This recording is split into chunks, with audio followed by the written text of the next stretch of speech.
लंकेश्वर, लंकेश्वर, सहाय लंकेश्वर, सहाय। मुझ पर अत्याचार हुआ है महाराज, अत्याचार।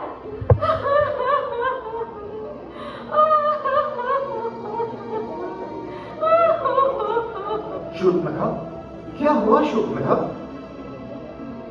तुम्हारी नाक पर यह घाव कैसा? यह घाव नहीं है, तलवार से प्रहार किया गया है। ये शूर्पणखा की नाक नहीं कटी है, ये महाराज रावण की नाक कटी है।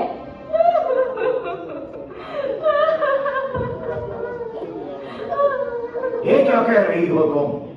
मैं ठीक कह रही हूँ महाराज, शत्रु ने आपके राज पर आक्रमण कर दिया है। नाक कटी नकटी हुई, चेहरा लहूलुहान हुआ। पता है बहन शूर्पणखा, ऐसा क्या घमसान हुआ?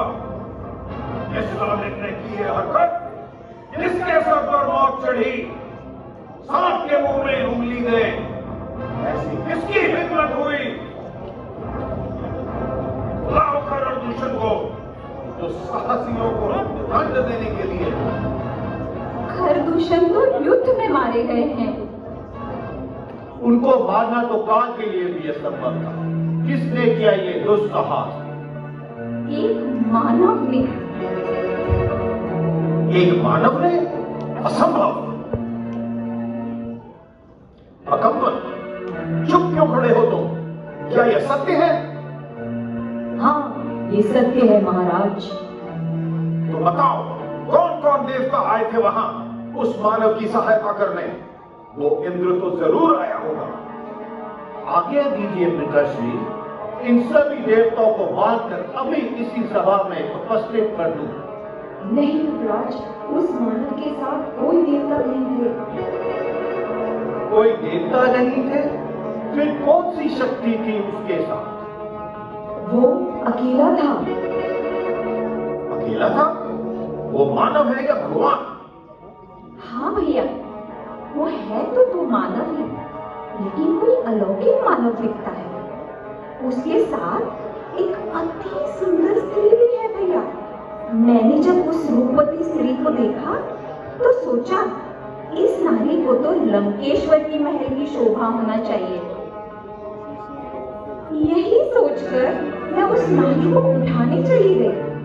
तभी उन दो भाइयों ने मुझ पर आक्रमण करके मेरी ये दुर्दशा कर दी।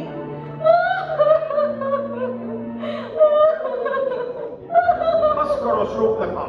क्षमा करें महाराज, उन्होंने आपकी बहन की नाक काटकर असुरों को एक तरह से चुनौती भेजी है, आपकी वीरता को ललकारा है। हम तुम्हारे अपमान का बदला अवश्य लेंगे। अकम्मल, कौन है ये मानव जिन्होंने अपनी मृत्यु को निमंत्रण दिया है? महाबली लंकेश्वर, वो कौशल देश के राजा दशरथ के पुत्र हैं, राम और लक्ष्मण। अगर ये इतने वीर हैं, तो उनकी वृत्ति धर्म विरुद्ध नहीं हो सकती। फिर उन्होंने हम पर आक्रमण क्यों किया?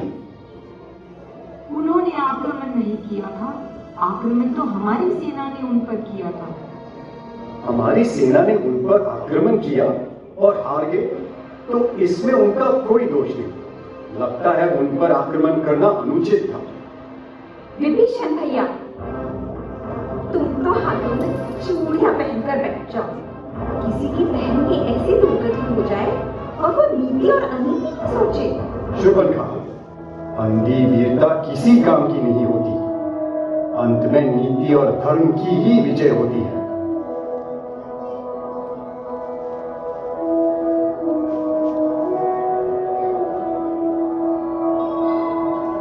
विभीषण, वीर पुरुष अपने मान और सम्मान के साथ जीता है। हम इसी समय उन पर आक्रमण करेंगे और बदला लेंगे। हम उनकी स्त्री को अपनी रानी बनाएंगे।